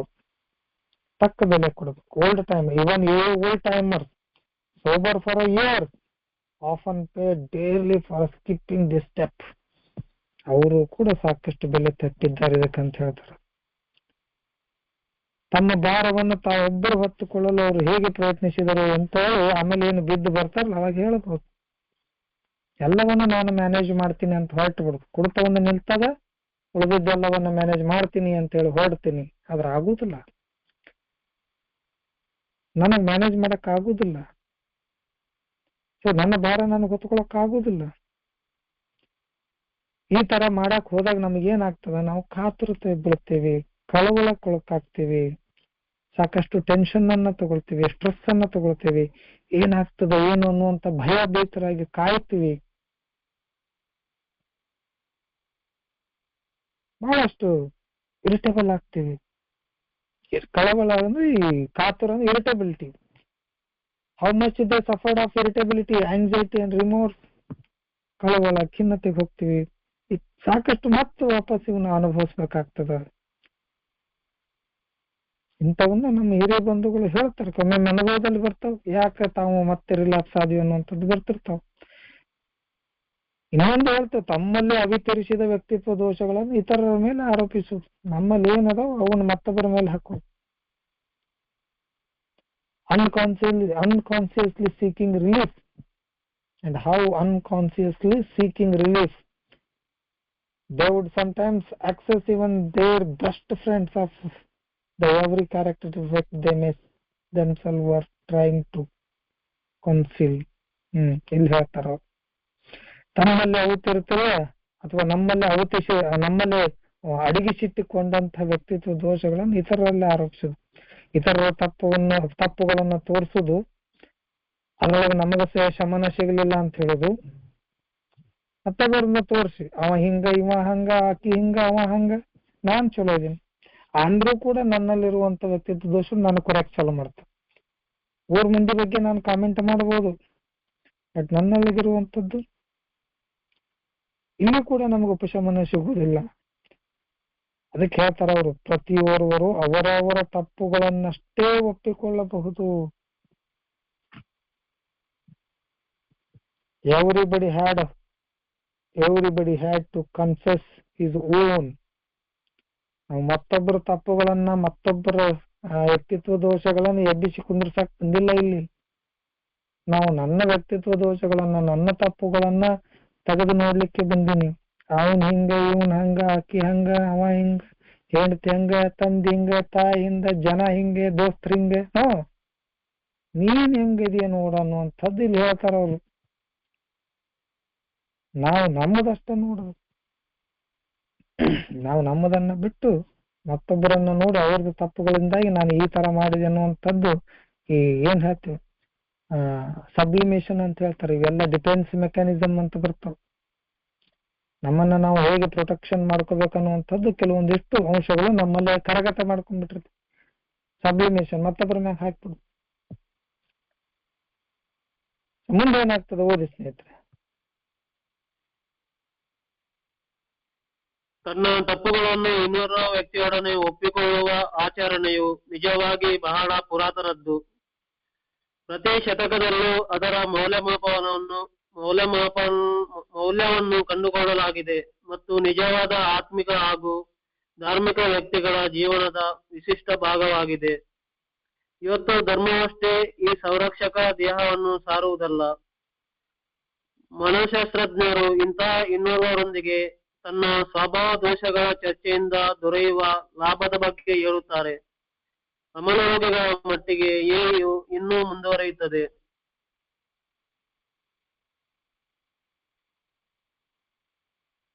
ಓಕೆ, ಇದು ಈ ಕಾರ್ಯಕ್ರಮಕ್ಕೆ ಬಂದ ನಂತರ 5ನೇ ಹೆಜ್ಜೆ ಅಥವಾ ಈ ಜಗತ್ತಿನಲ್ಲಿ ಈ 5ನೇ ಹೆಜ್ಜೆ ಅನ್ನುವಂಥದ್ದು, ಅಥವಾ ಈಗ ಏನ್ ಹೇಳ್ತಾ ಇರಲಿ ಇನ್ನೊಬ್ಬರ ಬಗ್ಗೆ, ಇನ್ನೊಬ್ಬರ ಮುಂದೆ ನಮ್ಮ ತಪ್ಪುಗಳನ್ನು ಒಪ್ಪಿಕೊಳ್ಳೋದು, ಇದೇ ಕಾರ್ಯಕ್ರಮ ಬಂದ ನಂತರ ಬಂದೈತಂದ್ರೆ ತಪ್ಪು ಕಲ್ಪನೆ ನಮ್ದು. ಇದು ಆಚರಣೆ ಬಹಳ ಹಳೇದಿದು. ಇದೇನು ಇವತ್ತ ಈ ಕಾರ್ಯಕ್ರಮಕ್ಕೆ ಬಂದ ನಂತರ ಇವರು ಬರೆದ ನಂತರ ಅಂತ ಆಗಿಲ್ಲ, ಬಹಳ ಪುರಾತನದ ಅಂತ ಹೇಳ್ತಾರ ಅವ್ರು. ಇದು ನಾವೇನ್ ಡಿಸ್ಕವರ್ ಮಾಡಿ ಹಾಕಿಲ್ಲ ಇಲ್ಲಿ. This practice of admitting one's defect to another person is of course very ancient. ಬಹಳ ಹಳೆಯ ಕಾಲದ ಪದ್ಧತಿ ಇದು. ಮಾಡಿದ ತಪ್ಪುಗಳನ್ನ ಅಥವಾ ಮನಸ್ಸಿನಲ್ಲಿರುವಂತಹ ದುಗುಡವನ್ನ ಇನ್ನೊಬ್ಬರ ಮುಂದೆ ಹೇಳ್ಕೊಂಡಾಗ ಅಲ್ಲಿ ನಿರಾಳತೆ ಬರ್ತಿತ್ತು. ಒಂದಿಷ್ಟು ನಮ್ಮ ಸಮಸ್ಯೆಗಳಿಗೆ ಪರಿಹಾರ ಸಿಕ್ತಿತ್ತು. ನಮ್ಮಲ್ಲಿರುವಂತ ಕಷ್ಟ, ದುಃಖ, ತೊಂದರೆಗಳಿಗೆ ಒಂದಿಷ್ಟು ಜನ ಸಾಂತ್ವನ ಸಿಕ್ತಿತ್ತು. ಅದಕ್ಕೊಂದಿಷ್ಟು ದಾರಿಗಳು ಸಿಕ್ತಿತ್ತು. ನನ್ನಲ್ಲಿ ಏನು ಓಡಾಡ್ತಾ ಇದೆ, ನನ್ನ ಮನಸ್ಸಿನಲ್ಲಿ ಏನು ಹೊಯ್ದಾಟಗಳಿದಾವು, ಅವುಗಳ ಬಗ್ಗೆ ಹೇಳ್ಕೊಂಡಾಗ ಮನಸ್ಸಿಗೆ ಒಂದಿಷ್ಟು ಶಾಂತಿ ಸಿಕ್ತಿತ್ತು. ಇನ್ನೊಬ್ಬರ ಮುಂದೆ ಇದು ಏನು ಇವತ್ತಿಂದಲ್ಲ, ಬಂದ ಮ್ಯಾಗ ಬರ್ದಾರಂತನೂ ಅಲ್ಲ, ಇದು ಬಹಳ ಹಳೇದು. ಇವತ್ತು ಕೆಲವೊಂದಿಷ್ಟು ಧರ್ಮಗಳಲ್ಲಿ ಅದಾದ ಕನ್ಸೆಷನ್ ಮಾಡ್ಕೋತಾರ, ಹೋಗ್ತಾರ, ಅವ್ರು ಮಾಡ್ಕೋತಾರ.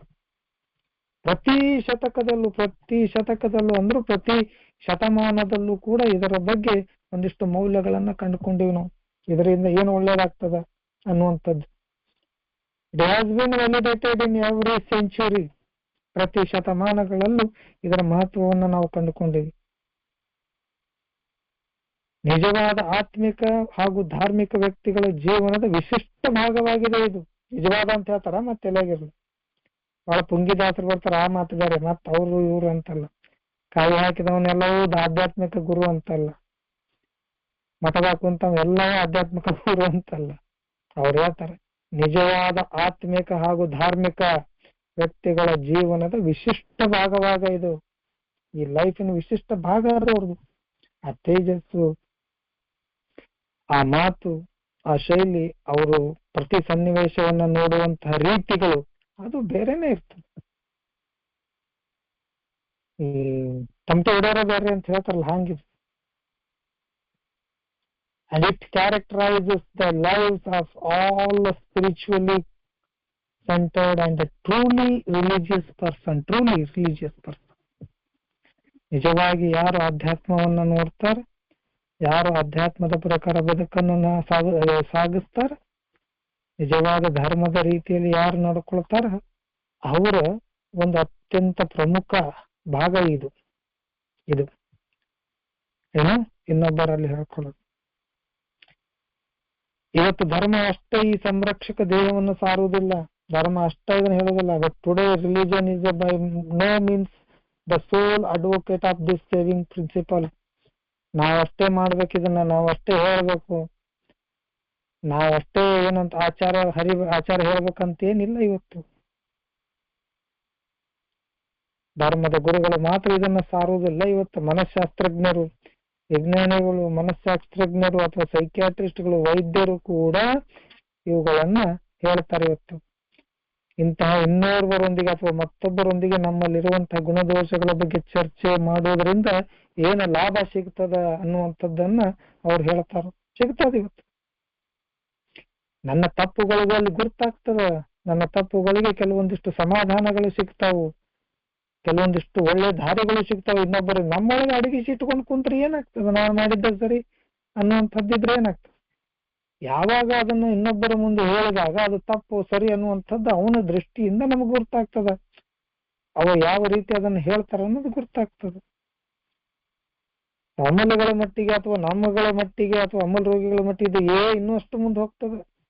ಇನ್ನಷ್ಟೇನು ಹೇಳ್ತದ ಅಂತಂದ್ರ, ನಮ್ಮಲ್ಲಿ ಅನೇಕರು ಇನ್ನೊಬ್ಬ ವ್ಯಕ್ತಿಯೊಂದಿಗೆ ನಾವು ನಮ್ಮ ತಪ್ಪುಗಳನ್ನು ಹೆದರಿಕೆ ಇಲ್ಲದೆ ಒಪ್ಪಿಕೊಳ್ಳದೆ ಹೋದರೆ ನಾವು ಸಮಚಿತ್ತದಿಂದ ಇರುವುದು ದುಸ್ಸಾಧ್ಯವೆಂದು. ನಾವು 5ನೇ ಹೆಜ್ಜೆಯನ್ನು ಮನಸಾರೆ ಅಭ್ಯಸಿಸದೇ ಇದ್ದಲ್ಲಿ ನಮ್ಮಲ್ಲಿರುವ ವಿನಾಶಕಾರಿ ಪ್ರವೃತ್ತಿಯನ್ನು ತೊಲಗಿಸಲು ದೇವರ ಕೃಪೆ ನಮಗೆ ಸಿಗುವುದಿಲ್ಲ ಅಂತ ಹೇಳಿ ತಿಳಿಸ್ತಾರ ಅವರು. ಒಂದ್ ವೇಳೆ ನಾವು ಇದನ್ನೆಲ್ಲವನ್ನ ಮಾಡ್ಲಿಲ್ಲ ಅಂದ್ರೆ ದೇವರ ಕೃಪೆ ನಮಗೆ ಸಿಗುವುದಿಲ್ಲ ಅನ್ನುವಂಥ ಮಾತನ್ನ ಇಲ್ಲಿ ಹೇಳ್ತಾರ. ಅವರು ಸಮಚಿತ್ತದಿಂದ ಇರಾಕ್ ಸಾಧ್ಯ ಆಗುದಿಲ್ಲ.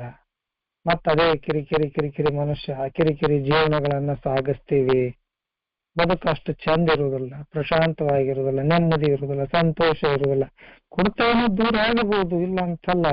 ಆದ್ರೆ ಒಳಗಿರುವ ಹೊಯ್ದಾಟಗಳು, ಒಳಗೆ ಮನಸ್ಸಿನಲ್ಲಿರುವಂತಹ ಏನು ಜಂಗಿ ಕುಸ್ತಿ ಅನ್ಬಹುದು, ಮನಸ್ಸಲ್ಲಿ ಜಂಗಿ ಕುಸ್ತಿ ನಡೀತದಲ್ಲ, ಆ ಕುಸ್ತಿಗಳು ಕಡಿಮೆ ಆಗುವುದಿಲ್ಲ.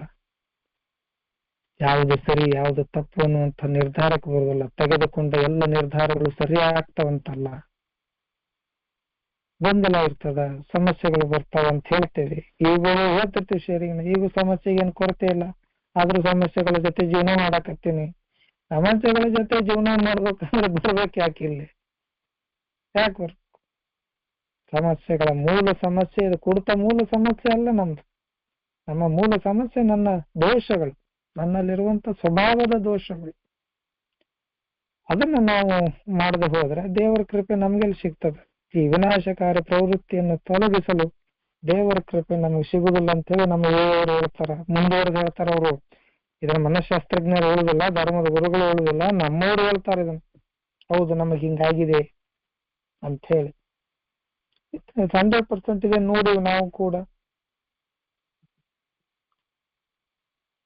ಕೂಡ ನೋಡಿ, God will not enter to expel our destructive obsession until we are willing to try this.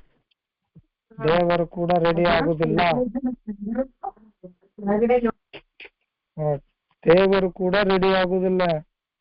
ನೀನ ರೆಡಿ ಆಗಿಲ್ಲ, ಏನ್ ದೇವರಲ್ಲಿ ರೆಡಿ ಆಗ್ತಾನೆ? ನನ್ನೊಳಗಿರುವಂತ ತೆಗಿಲಿಕ್ಕೆ ನಾನೇ ರೆಡಿ ಇಲ್ಲ, ಹೊರಗೆ ಹಾಕ್ಲಿಕ್ಕೆ ನಾನ್ ರೆಡಿ ಇಲ್ಲ. ಇನ್ನು ದೇವ್ರ ಹೆಂಗ್ ರೆಡಿ ಆಗ್ಬೇಕು ಕೃಪೆ ತೋರಿಸ್ಲಿಕ್ಕೆ? ಅವನಿಗೆ ಸಾಕಷ್ಟು ಕೆಲಸ ಇರ್ತಾವ. ಇಬ್ರು ಜಗತ್ನಾಗ ಎಲ್ಲರೂ ನೋಡ್ಬೇಕಲ್ಲ. ಅದಕ್ಕೆ ನಮ್ಮ ಏವರು ಮುಂದುವರೆದು ಹೇಳ್ತಾರೆ ಏನಪ್ಪಾ ಅಂತಂದ್ರ,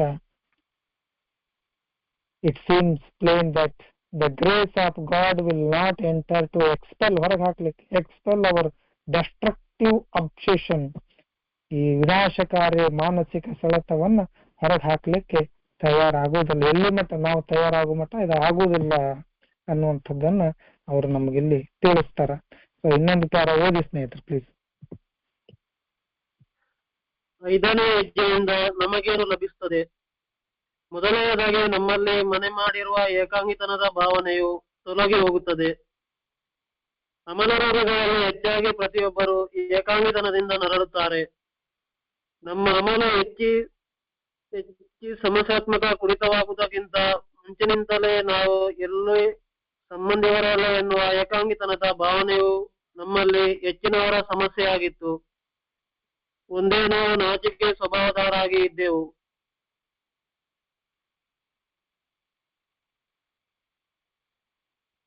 ಓಕೆ, ಅದೊಂದು ಪ್ಯಾರ ಓದಿ ಬಿಡ್ರಿ. ಇನ್ನೊಂದು ಪ್ಯಾರ ಇದೆಯಲ್ಲ, ಅದೊಂದು ಓದಿ. ಅಥವಾ ತುಂಬಾ ಗಲಾಟೆ ಮಾಡಿ ಇತರ ಗಮನ ಸೆಳೆಯುವ ಪ್ರಯತ್ನ ಮಾಡುವವರಾಗಿದ್ದೆವು. ಆದರೆ ನಾವು ಭಾವಿಸುವಂತೆ ಇತರರ ಗಮನ ನಮಗೆ ಸಿಗಲಿಲ್ಲ. ನಮ್ಮ ಮತ್ತು ಇತರರ ನಡುವೆ ಯಾವುದೋ ವಿಚಿತ್ರ ತಡೆ ಇದ್ದಿತು. ಅದನ್ನು ದಾಟುವುದಾಗಲಿ ಅರ್ಥ ಮಾಡಿಕೊಳ್ಳುವುದಾಗಲಿ ನಮಗೆ ಅಸಾಧ್ಯವೆನಿಸಿತು. ಓಕೆ, ಹೌದಪ್ಪ, ಇಷ್ಟೆಲ್ಲ ಹೇಳಕತ್ತೀರಿ. ಮತ್ತ ನಂದಂತ ಅಮಲ ಏನ್ ಮಾಡ್ತಾನಂದ್ರ, ಇದೆಲ್ಲ ಮಾಡೋದ್ರಿಂದ ನನಗೇನ್ ಸಿಗ್ತದ, ಏನ್ ಲಾಭ ಅದ? ಎಲ್ಲದರಲ್ಲೂ ಲಾಭ ನೋಡ್ಕೊಂಡ ಅಂತವ ನಾನು. ಇಲ್ಲಿ ಕೂಡ ಏನ್ ಸಿಗ್ತದ, ಇದನ್ನ ಮಾಡಿದ್ರೆ ನಮ್ಗೇನ್ ಲಭಿಸ್ತದ, ಯಾಕೆ ಮಾಡ್ಬೇಕು ಅನ್ನುವಂತ ಕ್ವಶನ್ಗಳು ಬರ್ತದೆ. ಮೊದಲನೇದಾಗಿ ಅವ್ರು ಹೇಳ್ತಾರ, ಸುಮ್ನೆ ಮಾಡಂತ ಹೇಳಕತ್ತಿಲ್ಲ ಮಾರಾಯ ನಿಮಗೆ. ನಿಮ್ಮಲ್ಲಿರುವಂತ ಏನು ಈ ಲೋನ್ಲಿನೆಸ್ ಇದೆ, ಏಕಾಂಗಿತನದ ಭಾವನೆ ಇದೆಯಲ್ಲ, ಅದು ಹೋಗ್ತದ. ನೀನು ಕೂಡ ಈ ಪ್ರಪಂಚದಲ್ಲಿ ಸ್ವಚ್ಛಂದವಾಗಿ ಜೀವನ ಮಾಡಬಹುದು ಅನ್ನುವಂಥದ್ದನ್ನ ಕಲಿಸಿಕೊಡ್ತದ, ತೋರಿಸಿಕೊಡ್ತದ. ನೀನು ಈ ಜಗತ್ತಿನಲ್ಲಿ ಒಬ್ಬಂಟಿಗನಲ್ಲ, ನಿನ್ನ ಹಾಗೆ ಸಾವಿರಾರು ಜನ, ಲಕ್ಷಾಂತರ ಜನ ಇವತ್ತು ಈ ಕಾರ್ಯಕ್ರಮದ ಫಲವಾಗಿ ಆರಾಮಾಗಿ ಜೀವನ ಮಾಡಿಸ್ತಾ ಇದಾರ. ಅವ್ರ ಜೊತೆ ನೀನು ಒಬ್ಬನಾಕಿ, ಈಗ ನೀನು ಒಬ್ಬಂಟಿ ಅಲ್ಲ, ನೀನು ಈಗ ಏಕಾಂಗಿ ಅಲ್ಲ ಅಂತ ಹೇಳ್ತಾರೆ. ಆ ಭಾವನೆ ಹೋಗ್ತದ. ಯಾಕಂದ್ರೆ ಸಾಕಷ್ಟು ಜನ ನಾವು ಏಕಾಂಗಿತನದಿಂದ, ಈ ಲೋನ್ಲಿನೆಸ್ ನಿಂದನ ನರಳಿರ್ತೀವಿ. ಮೊದಲು ಜನರ ಜೊತೆ ಅಡ್ಡಾಡ್ತಿದ್ವಿ, ಆಮೇಲೆ ಒಬ್ಬನೋಗಿ ಕುಡಿಯಕ್ ಚಾಲು ಮಾಡ್ತಿದ್ವಿ. ಮೊದಲೆಲ್ಲ ಭಾರಿ ಎಂಜಾಯ್, ಅದು ಇದು ಅಂತ ಅಡ್ಡಾಡ್ತಿದ್ವಿ, ದೋಸ್ತರು ದುಂಡ್ರು ಹಿಂಗ ಟೂರು, ಟ್ರಿಪ್, ಗೋವಾ ಅಂತ ಹೇಳಿ. ಕೊನೆಯ ದಿನಗಳಲ್ಲಿ ಯಾವ ಗೋವಾ, ಯಾವ ಬಾರು, ಯಾವ ಟ್ರಿಪ್, ಯಾವ ಟೂರ್ ಎಲ್ಲ ಇಲ್ಲೇ ಐತೆ ನಡಿ. ಅಲ್ಲಿ ಹೋದ್ರು ಕುಡಿದು ನಶೆ ಮಾಡಿ ಇಲ್ಲಿ ಅದೇ ಎರಡು ಒಂದಲ್ಲ ಅನ್ನುವಂತ ಲೆಕ್ಕಕ್ಕಿದ್ದೀವಿ. ನಾವು ಕೂಡ ಏಕಾಂಗಿತನದಿಂದ ಕೊನೆಯ ದಿನಗಳಲ್ಲಿ ನರಳಿದ್ದೀವಿ ಸ್ನೇಹಿತರೆ. ಈ ಅಮಲ ಅನ್ನುವಂಥದ್ದು ಸಮಸ್ಯಾತ್ಮಕ ಕುಡಿತವಾಗುವುದಕ್ಕಿಂತ ಮುಂಚಿನಿಂದಲೇ ನಾವು ಈ ಜಗತ್ತಿನಲ್ಲಿ ಎಲ್ಲೇ ಸಂಬಂಧ ಇದ್ದ, ನಮ್ಗೆ ಯಾವ ಸಂಬಂಧ ಇಲ್ಲ ಅನ್ನುವಂತ ಏಕಾಂಗಿತನದಿಂದ ಇದ್ದೀವಿ ನಾವು. ಕುಡಿತ ಹೆಚ್ಚಾಗೋಕ್ಕಿಂತ ಮುಂಚಿನಿಂದಲೇ ನಾವು ನಮ್ಮ ಒಂಥರ ರಿಸರ್ವ್ ಕ್ಯಾಂಡಿಡೇಟ್. ನಾವು ಕೆಲವ್ರ ಜೊತೆ ಹೊಂದಾಣಿಕೆ ಆಗ್ತಿದಿಲ್ಲ, ಕೆಲವ್ರ ಜೊತೆ ಹೋದ್ರೆ ನಾನಾಗಿ ಇರ್ತಿರ್ಲಿಲ್ಲ. ಅವ್ರೇನೋ ಮಾತಾಡ್ತಿದ್ರು, ನಾವೇನೋ ನಮ್ ಗುಂಗ್ನಾಗಿರ್ತಿದ್ವಿ. ಸೊ ನಮ್ಮಲ್ಲಿ ಏಕಾಂಗಿತನದ ಭಾವನೆ ಇರ್ತಿತ್ತು. ಇದೊಂದು ಟೈಪ್ ಜನ ನಾವು. ಇಲ್ಲ ಅಂದ್ರೆ ಸಾಕಷ್ಟು ಗಲಾಟೆ ಮಾಡುದು, ಎಲ್ಲರೂ ನಮ್ಮನ್ನ ನೋಡ್ಬೇಕು. ನಾವೇನ್ ಮಾಡ್ತೀವಿ, ಏನ್ ಬಿಡ್ತೀವಿ, ಎಲ್ಲಿ ಬೀಳ್ತೀವಿ, ಎಲ್ಲರೂ ನಮ್ಮನ್ನ ನೋಡ್ಬೇಕು. ನೋಡಿ ನಾವು ಮಾಡಿದ್ದನ್ನು ನೋಡಿ ಇತರ ಎಲ್ಲರೂ ನಮ್ಮ ಬಗ್ಗೆ ಗಮನ ಕೊಡಬೇಕು. ಗಲಾಟೆ ಮಾಡುದು, ಜಗಳ ತೆಗೆದು, ಗಮನ ಸೆಳೆಯೋದು, self seeking, attention seeking, attention seeking. ಎಲ್ರು ನಮ್ಮನ್ನ ನೋಡ್ಬೇಕು, ನಮ್ಮನ್ನು ಹೊಗಳಬೇಕು. ಇಲ್ಲಾಂದ್ರೆ ನಾವು ಎಲ್ಲಿ ಲೇವ ಅಂತ ಬೈಬೇಕು ಅಷ್ಟೇ. ಯಾವನೋ ಹೊಗಳತಿರ್ಲಿಲ್ಲ ಅನ್ನೋದು ಬೇರೆ, ಆದ್ರೆ ಬರೋಬ್ಬರಿ ಬೈತಿದ್ರು ಇತರರು. ಆದ್ರೆ ನಾವು ಭಾವಿಸುವಂತೆ ಇತರರ ಗಮನ ನಮಗೆ ಸಿಗಲಿಲ್ಲ.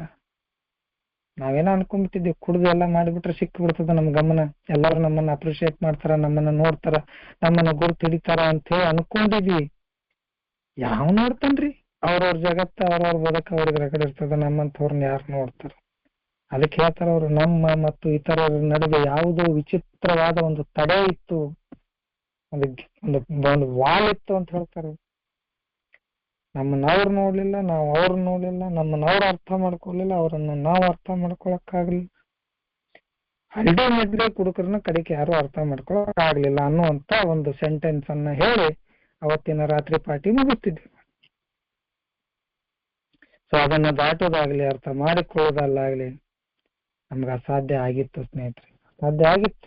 ಬದುಕಲ್ಲಿಗೆ ತಂದು ನಮ್ಮನ್ನ ನಿಲ್ಲಿಸಿತ್ತು. ಸೊ ನಾನು ಕೂಡ ಇಲ್ಲಿ ನಿಲ್ಲಿಸ್ತೀನಿ. ನಾಳೆಗೆ ಇದನ್ನ ಕಂಟಿನ್ಯೂ ಮಾಡೋಣ ಸ್ನೇಹಿತರೆ. ಇಷ್ಟೊತ್ತು ನನ್ನ ಜೊತೆ ಓದಿದಂತಹ ನನ್ನ ಪ್ರಶಾಂತ ಧರ್ಮದ ಸ್ನೇಹಿತರಿಗೆ ನಾನು ಧನ್ಯವಾದಗಳನ್ನು ಅರ್ಪಿಸ್ತೀನಿ. ಹಾಗೂ ಅವಕಾಶ ಕೊಟ್ಟಿದ್ದಕ್ಕಾಗಿ ನಮ್ಮ ಚೇರ್ಪರ್ಸನ್ ಅವರಿಗೂ ಕೂಡ ನಾನು ಧನ್ಯವಾದ ಅರ್ಪಿಸ್ತೀನಿ.